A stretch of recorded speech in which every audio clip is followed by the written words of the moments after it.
Breaking news. This is your World War III update coming at you from due north of the intercontinental ballistic missile silos, getting ready to ride out nuclear fallout in the Great Plains, where it is hot and we are completely saturated with wildfire smoke today. Now, this is some bombshell information.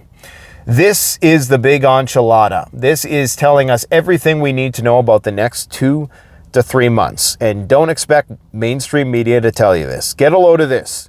The only man in the world to have met with Volodymyr Zelensky and Vladimir Putin and Xi Jinping within the span of a week, probably since several years, if ever, was Viktor Orban.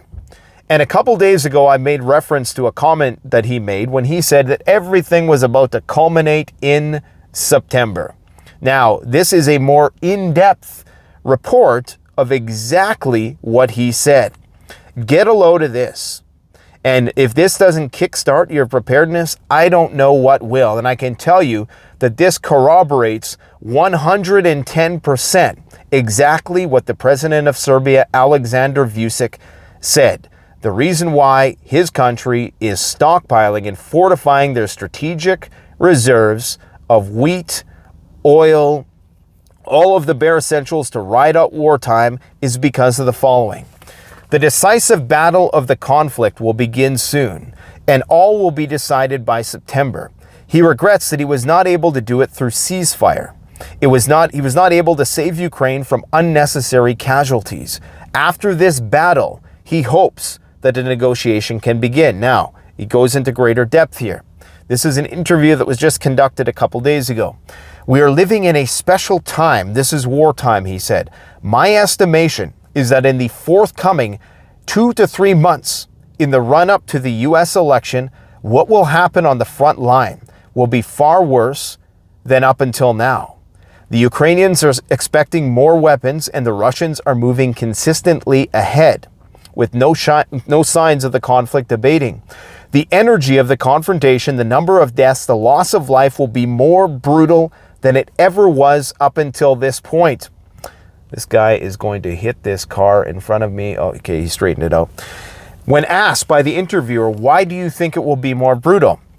He said the following: I had a chance to converse with Ukraine and Russia, and believe me, he repeated, in the forthcoming 2 to 3 months, it will be far more brutal. All sides are very committed to doing so. Now, the Ukrainians are happy and more optimistic because they got a good quantity of new weapons and they will use it. So this guy, the only guy in the world who has had the opportunity, I guess everybody's had the opportunity, but the only one who seized upon that opportunity, who's not in the deep pockets of the MIC, the military-industrial complex, has said that in the next 2 to 3 months, the decisive battle of this war will be fought. Now, understand that right now in Ukraine, it is hot as hell as well. Throughout most of Europe, in fact, it is very hot. That requires air conditioning. I was recently informed that the air conditioning in Kiev high-rise buildings is not functioning due to controlled blackouts, okay, because their power grid has been utterly destroyed. Now, if this goes into winter, the only way Ukraine survives is by connecting to external power grids, which is what they're in the process of doing. But I can't see this thing going past that. It's either going to lead to an intractable situation where shit just spirals way out of control and it goes nuclear, or this will be the decisive battle. And then after that, after all the death and destruction, and only after that, will both sides be forced to agree to some détente in hostilities and some break in the fighting. Because after that, it's war between EU and Russia. This is what he's saying. That's the implication here. After Ukraine is done, the front becomes Russia and the EU. Now, to reward these diplomatic efforts, the European Union Commission has threatened to revoke the presidency because Hungary currently has the presidency over the EU, which is odd considering they're the ones who are speaking out against this warmongering madness. And of course, Joe Biden today doubled down And, you know, people take offense to me criticizing Joe Biden.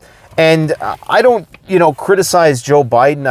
I do it not because I'm criticizing the Democrats per se. I try to be apolitical. I mean, look, if you have a plane with one wing, it's going to go in circles. You need both wings of the system to stabilize at certain points. You lean right, you lean left at certain times, right? But to the umbrage of a lot of my viewers, I comment on Biden's apparent incompetency to manage the nuclear codes. Now, he was asked a question, actually not him, his spokesperson, Karen Jean-Pierre, was asked a question about this thing today, about what would he do in the middle of the night if he got a call about the nuclear, you know, that there was a nuclear attack. And if you recall, me and George Gammon were having a conversation from the Rebel Capitalist, great channel, by the way, go check it out. We're having a conversation a couple weeks ago, and I brought it up. I'm like, you know, what would happen? Joe Biden gets the phone call in the middle of the night that the nukes are inbound. And he's got that dumbfounded look on his face that we've become accustomed to, unfortunately, as of late, because, you know, old age happens. Not going to slight the guy against that, but that's when you got to hang it up, right? Especially when it's arguably the most important job in the world.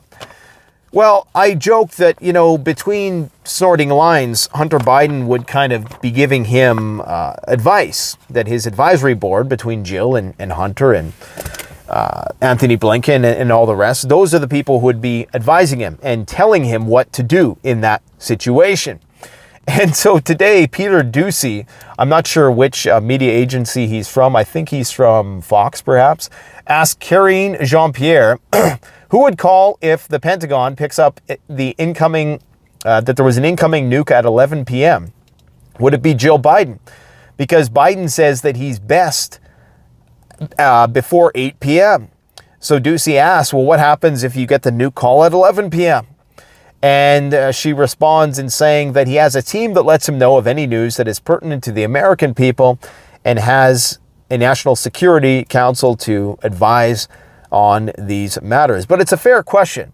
Anyways, sorry to go on that tangent, but I just thought that was funny that now that's in the zeitgeist of ideas. People are truly concerned that if he gets a call in the middle of the night, who the hell is in charge of the nuclear weapons? And this is why these next few months, so much can happen, because if it's true, if you believe Annie Jacobson, person who I believe is probably the most well-read and up-to-date with respect to how a nuclear war would unfold, even though I disagree with her about some things, and I'm going to be making a video about that soon, hope to have her on the channel at some point.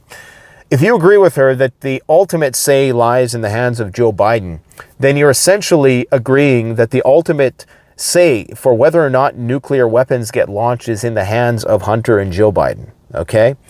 And of course, all of his advisors and National Security Council that surrounds him.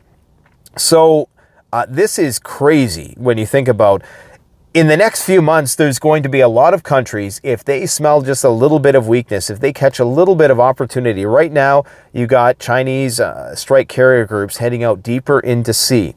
They know what time it is. They know that if they do this now, there's a good chance. You got the Iranians and the Iranian-backed militias. Right now, in fact, just before I made this video, I just got word that the Iraqi militias launched an attack on an Israeli power plant. So that's a major escalation, okay? So all sides are starting to say, you know, this is our time to act. This is the time. This is as good as it's going to get. So we better get moving. And you have Zelensky now being basically elevated today at the NATO Security Council once again, because there are rumors, according to a Ukrainian reporter, that Zelensky is strongly considering negotiations. So you know when that happens, just like an addict, they're going to dangle that carrot in front of his face, and they're going to say, hey, just one more hit, you know, we got these brand new weapons. You're going to love this, right? And we're going to give a little bit more money, a little bit more Hunter Biden, if you know what I'm saying. And we're going to make this all better. And just like Boris Johnson did in 2022, you know, they're going to make him an offer that he can't refuse, and they're going to continue this conflict. And as Viktor Orban is saying, it's going to be brutal. And when he says that it's going to be more brutal than ever before in the conflict, I mean, think about the amount of casualties in this conflict, in the hundreds of thousands on both sides. Now think about that happening in the next 2 to 3 months. There's a reason why tactical nuclear weapons are in play, okay? And after these conventional munitions are exhausted in this final battle that Orban is 100% convinced is going to happen, that's the final tipping point. That's it. That's when we reach the precipice. That's when it's no longer a matter of it's a war between Ukraine and NATO. There is no doubt after that. The line gets drawn, and both sides hopefully just spend years consolidating and integrating their forces on east and western sides, and then we're in another perpetual Cold War. That's the best case scenario at this point, by the way. The best case scenario is a perpetual Cold War until nuclear fusion is developed and there's some demographic population collapse crises that unifies the planet. Maybe, AI unifies us because we have to, fight off the Terminators or something. That's the only thing that's going to save us at this point. Maybe an alien invasion. But, and that was a joke, by the way. Please don't take that one to the bank. I know somebody will. Anyways, Joe Biden today basically said that today I'm announcing a historic donation of air defense equipment for Ukraine. The US, Germany, and Netherlands, and Romania, and Italy will provide Ukraine with equipment for 5 additional strategic weapon systems. That's what he said. Additional strategic weapons systems. That's how he intended to say it. In the coming months, strategic air defense systems. Strategic. Emphasis on strategic. In the coming months, the U.S. and our partners intend to provide Ukraine with dozens of tactical air defense systems as well. The U.S. will make sure that when we export critical air defense interceptors, Ukraine goes to the front line. They will get these systems before anyone else gets it. Okay, so here's what's going down. It's all about the F-16s. They're putting this in play, and this is going to map right on to when the F-16s get there. And I know they've been postponing it. But get a load of what Biden also signaled today. The USA is considering, and remember where you heard this first, a couple months ago, a flying foreign legion. You remember when I said that there's no way that rookie Ukrainian F-16 pilots are going to be in these cockpits when you have so many people just chomping at the bit to get in that cockpit who've never seen peer-to-peer combat, and they've been waiting their entire lives for World War III. You're telling me that there's not hundreds of guys that would be willing to volunteer, okay, who are just, unfortunately, like many veterans, just withering on the vine, right, and, neglected by their governments. If they had that opportunity to jump back in that cockpit, even if they knew they were going to get shot down by an S-400 missile, or there was a very high likelihood that that was going to happen, you don't think they would take that opportunity? You bet your ass they would. These aren't going to be Ukrainian pilots. These are going to be planes flown from NATO bases by NATO pilots. 100%, without a doubt. After 2 years, it looks like the intimidation and threats by the U.S. Embassy in Kiev failed, and the administration is now entertaining the idea of a flying foreign legion. According to the U.S. government employee who wishes to remain anonymous, a U.S. embassy official in Kiev, possibly a U.S. military member, informed Ukraine not to pursue a flying foreign legion, and that any U.S. pilot recruited by Ukraine for such a mission was at threat of losing their U.S. citizenship. Repeated requests to both the U.S. Defense and State Department remain unanswered at the time this article was published. When asking Ukrainian officials if such a message was received, a member, this just shows that they're talking about it. And if they're talking about it this openly, you know this has been discussed behind closed doors for a long time. And if you were Ukraine, you wouldn't want a rookie flying these planes. You would want NATO. Ukraine wants NATO in these planes. Trust me. A member of the Ukrainian legislature, the Verkhovna Rada, responded, "What can we say? If it's true, we are at risk of losing U.S. assistance. If we deny it, we hold ourselves hostage to closed-door U.S. demands." So they can't confirm or deny, which is essentially a confirmation, right? So indeed, that is what is going down, guys. The big one is coming. And if we can resolve this peacefully, the bubble is still going to pop, because today, the Shiller PE ratio for the stock market is at 36.5 or something. The peak, at its peak during the dot-com bubble, before quantitative easing, and before we were in the infantile state of the World War III. I guess at that time it was in the zygotic stage. Now we're in the infancy stage of World War III. You are going to see the mother of all financial crises. The mother, I mean, this bubble is going to be meteoric. It is going to be a sight to behold. I'm not saying that this thing can't melt up for 10 more years. I'm just saying right now, the market is way more overvalued than it was in 1929, okay? Before Black Thursday, or was it Black Tuesday? The Wall Street crash. You all know what I'm talking about. Before that fateful day, the markets were sky high, okay? And something is about to break. And that has to break either way. That has to break even if World War III doesn't start. There'll be some black swan that triggers it. But as soon as that first nuclear detonation happens, whether it's demonstrative or not, you are going to see panic selling the likes of which you ain't never seen before. This is why Jeff Bezos is liquidating. This is why the head of NVIDIA is liquidating. This is why Elon Musk just took a $65 billion payout, okay? Because they all know it's coming. The crash is coming. And people are, they're getting all hyped up about this Tesla robo-taxi day or whatever. And I just, let's not go there. Let's not go there, man. At this point, you have to be very incredulous to believe that the system has a lot to stand on and to be risk on. I mean, it's gambling. It's truly gambling at this point. British general, retired general, Patrick Sanders has said, is he the retired general? Is he the current general? But he's reiterated his warning about World War III. And basically, he's saying that it can happen within years. Okay, World War III can happen within years, and that Britain wouldn't be able to last a month.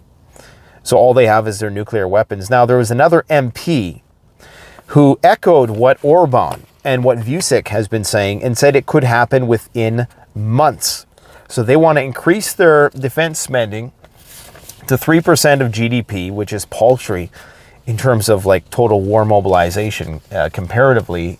When you look at history, Katy Perry today came out with a music video, a preview, a trailer of a music video that's going to be released on July 11th. And she's dressed up like Rosie the Riveter. If you don't know who Rosie the Riveter is, she's the female member in World War II. All the guys were being sent to their deaths so the bigs could get bigger, as Gerald Celente would say. And so they needed the women to work in the industrial factories. And you had the woman with the bandana forward tied, and she was like this, and she's like, we can do it. That's Rosie the Riveter. Now, why is Katy Perry dressed as Rosie the Riveter in a song that is all about, liberal feminist values and how we can do it and we don't need any man to do anything and yada, yada, yada. Right around the time that every single country is considering drafting women. Now, why are they considering drafting women? Well, war, in a lot of respects, has become far more remote. So you can, when physicality is no longer an issue, you can have a woman fly a drone just as good, possibly better than a man. Better than a man. I mean, just as good, right? So I'm not sure about reaction times and the physiology of all that, but I presume it's relatively the same. These technologies are equalizers. So you can have women forward deployed performing a lot of these capabilities. Now, this, of course, is a losing battle, as I indicated yesterday, because, of course, then, you know, your population is definitely at risk because you can't repopulate post-war. It becomes more difficult if your women are dying at the same numbers as the men. I guess, actually, now that I think about the math of that, that would necessitate polygamy, wouldn't it? Anyways, I haven't thought that one through yet. But I think that's quite strange that they're conscripting Katy Perry, or commissioning, I should say, Katy Perry, to get all the women ready to go to war, or in the very least jump into the factories and start doing all the grunt work. I think that's all I got for you guys today. Pro-Iranian forces have arrived in Syria, getting ready for the war with Lebanon. Iran claims to have neutralized a Mossad team trying to enter their country via the northwestern borders. Operators were equipped with small explosive drones to carry out sabotage missions. That's a big story. And in response to this, or not in response, but to double down on this, the Islamic resistance in Iraq released a statement claiming to have launched an attack using aerial attack drones on the Orat Rabin power plant in the northwestern Israeli coastal city of Hadid. I didn't write that properly. So, yeah, it's escalating all over. 2 to 3 months. That's why I am sweating my ass off, getting chewed up by bugs, trying to get this greenhouse built, trying to, just do every possible thing that you would have to do to get a homestead up to speed. It's a hell of a lot of work, all right? And we got to get that bunker dug. I got to contact Ron. Me and Ron from Atlas Survival, we planned on having a bunker built this year at the rate that things are going. I hope that happens, but I'm just so busy. We're going to be installing solar soon. What else are we doing? We got the orchard up and running. We're setting up irrigation. We're trying to work out a lot of the security bugs on the premises. And it's just been a weird year. And it's just going to get weirder and weirder and weirder. So self-sufficiency, man. Just keep on trying to get more and more self-sufficient. If you want to support the channel, check out CanadianPreparedness.com, and we try to get you what you need in order to survive. And somebody had asked me a question. They left me a message, and they're like, why are things showing in Canadian dollars and US dollars? You said that it was in Canadian dollars. Our website is wherever your IP address is from, it'll show you in those dollars, but there is a thing like on most websites, you can change it to American Canadian dollars. Okay, it's an angry comment that I got from a customer who I guess didn't understand how the system works, but that's how it works. Okay, so if you're calling or if you're using a computer from the United States, it'll show up in US dollars. If you're using a computer from Canada, it'll show up in Canadian dollars. Now, right now, the exchange rate is somewhere between, for every American dollar, it's about $1.36 Canadian. You also get 10% off if you use coupon code Survival Prepper, and there is free shipping over, I think, $200 to the United States, and is it 75 to Canada? Something like that. But yeah, great deals. If you think our prices are too high in some respects, let me know, because we need to know that. I don't even really monitor the website. I have people that do that right now. I'm the one who vets the products and who approves what products we bring online, but I have no time to do everything else. So if there is any major concerns, just let me know. But the goal is to get people what they need to ride out the worst that may come. Hopefully you never have to use it, but it's better than insurance, because insurance, they just take and take and take, and they never give. At least with your preps, it's always something that you're going to be able to use, and it's constant security and peace of mind, and insurance requires this wonderful grid that we enjoy. Don't take it for granted, my friends. Seize the day. Carpe diem. Thanks for watching. Canadian Prepper out.